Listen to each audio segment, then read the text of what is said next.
We're the Commemorative Air Force. We are a restoration and preservation society. We have 165 aircraft spread throughout the United States. This B-17 Flying Fortress is one of those aircraft.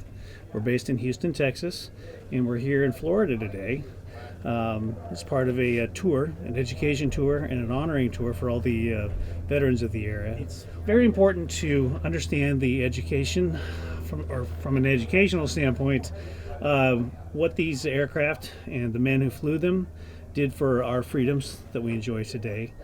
And it's also important to honor the veterans that did all that for us. And that's our dual mission. This is the cockpit of our aircraft. Everything here is original, with a few exceptions. Up top here we have a GPS and radio stack, which actually eliminates 2 of the original 10 members of the plane. But now we have 3 new gauges that are pretty obvious on the left. Everything else is original to the 1945 construction of this plane. The 2 first things that people don't think about are the temperatures and the oxygen. It was minus 45 degrees in this aircraft, minus 45 at combat altitudes of 25 and 30,000 feet. And that's because this was an unpressurized aircraft. It also means that they had oxygen masks on all the time. Without the oxygen or their heated suits, they would have died. So those are actually their number 1 and their number 2 enemies. Once they could conquer those 2, then they worried about the Germans.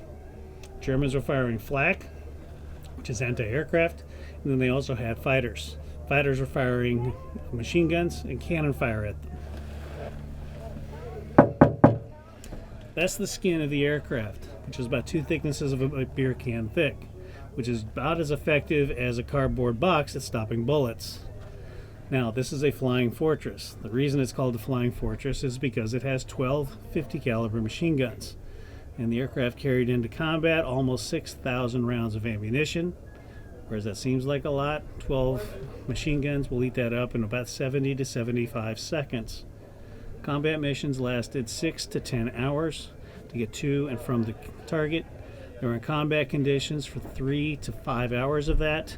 So 70 to 75 seconds worth of live fire isn't a lot.